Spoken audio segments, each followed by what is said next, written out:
As ações da Copel voltaram a ficar na mídia com uma possível privatização que pode acontecer com altíssimo potencial de valorização das suas ações. Acompanhe esse vídeo até o final para você entender um pouco mais sobre esse cenário. Eu sou o Gabriel Bassotto, sou especialista em renda variável e analista-chefe de ações do Simpla Club.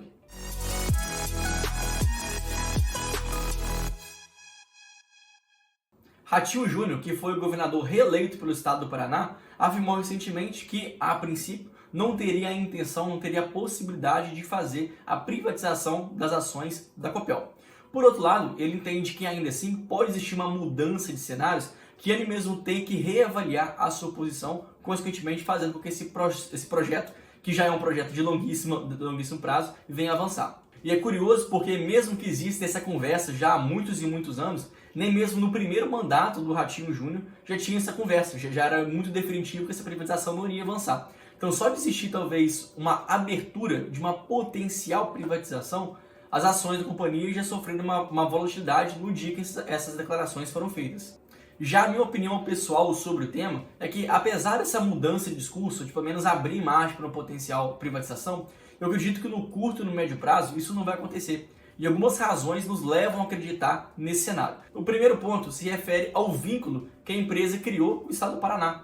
É muito difícil você privatizar quando há um sentimento de que o público, de que o povo é dono daquela companhia. É muito mais fácil quando a empresa é odiada por grande maioria, onde as pessoas não consomem aqueles serviços tão corriqueiramente, como é o caso da Copel. Então, pelo fato da Copel fazer parte do cotidiano, do dia a dia dos cidadãos paranaenses, acaba que esse vínculo vai tornar esse sentimento muito próximo, limitando uma potencial privatização. Isso também acontece em outros estados. A gente vê, até mesmo na União, a gente vê que privatizar, por exemplo, a Petrobras é algo muito mais difícil do que você privatizar outras empresas menores que não têm tanto vínculo com o brasileiro. O segundo ponto é que esse é um processo muito lento e muito burocrático. Então, geralmente, quando algum governo quer fazer uma privatização, essa já é uma medida, já é uma decisão desde o começo do mandato. Assim, por exemplo, foi com o Bolsonaro há um tempo atrás, com o Temer quando ele entrou, que ele já queria realmente promover alguma mudança na Eletrobras, como foi aquele caso. Porque mudanças tão radicais assim, tão fortes, que é o caso da Copel para o estado do Paraná, envolve realmente muito tempo. Então, se você já entra no seu governo, no seu mandato, sabendo que ainda há uma possibilidade, ainda há uma discussão muito aberta, muito provavelmente isso não vai avançar, porque vai requerer muito tempo.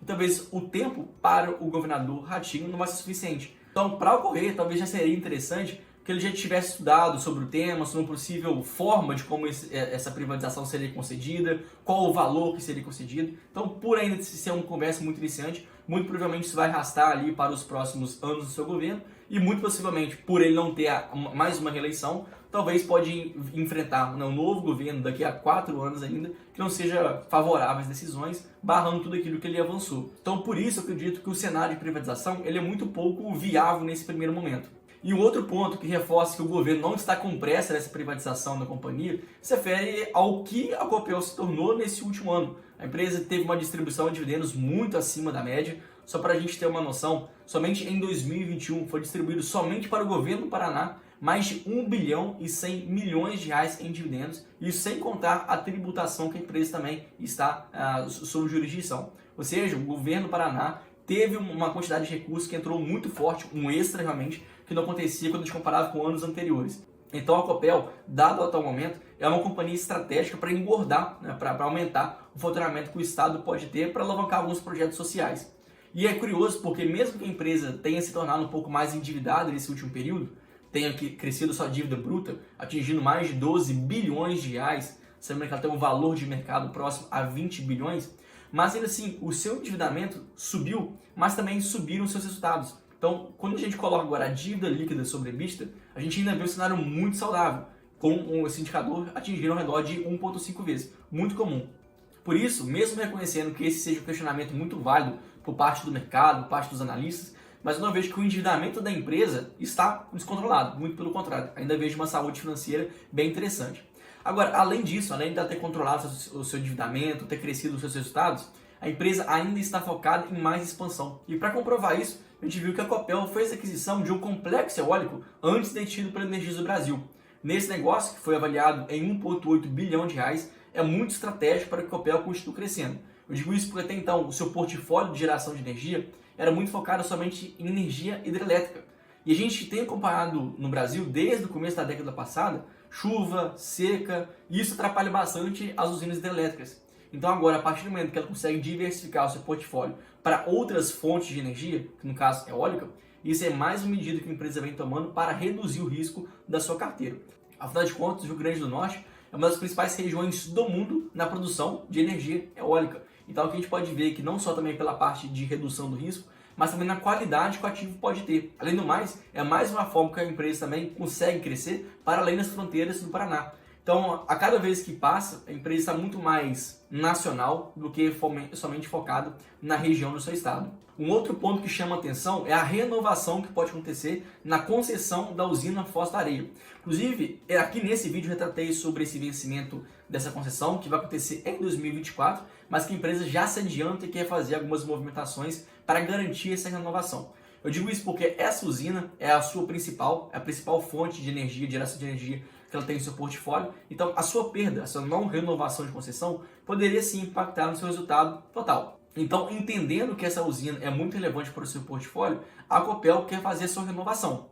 Só que o que acontece? Por ela ser uma empresa estatal, a renovação que ela venha fazer dessa usina vai ser necessariamente seguida de uma privatização da maior parte dessa usina. Por exemplo, ela hoje tem 100% da concessão, vai vencer em 2024, e para ela renovar lá em 2024, ela tem que necessariamente vender pelo menos 51% dessa concessão para uma iniciativa privada. Ou seja, a Copel ela pode até arrematar, mas a partir do momento que ela arrematar, ela vai se tornar automaticamente uma acionista minoritária. Mas na verdade não teria tanto problema assim. A gente viu que mesmo ela perdendo parte dessa usina, da sua geração de energia, ela está crescendo, está expandindo para outras áreas. Então eu vejo que como mais uma forma que a empresa vem seguindo o seu plano de expansão e o plano de consolidação, que eu acho bem interessante. Já no caso dos seus indicadores de qualidade, como no caso aqui do ROI e também da margem líquida, a gente pode perceber também que esses indicadores hoje estão em um patamar ligeiramente maiores do que alguns anos atrás, o que mostra mais uma vez uma gestão mais proativa, mais assertiva, mais eficiente, reduzindo os custos na veia.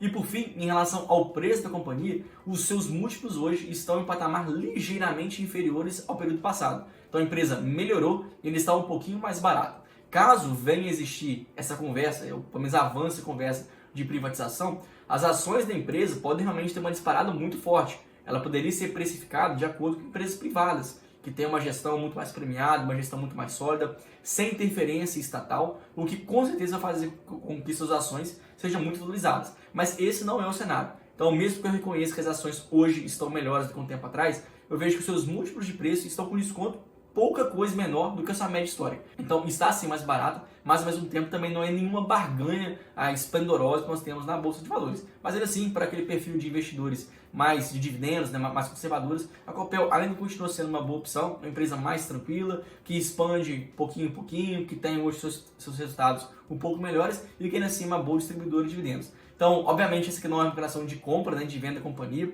Se você quiser ter acesso completo a esse relatório e a nossa análise, é só acessar o Simple Club, onde nós já temos mais de 100 ações analisadas com o nosso ranking de oportunidades atualizado toda semana. Espero que você tenha gostado aqui desse vídeo. Eu espero lá no próximo. Muito obrigado.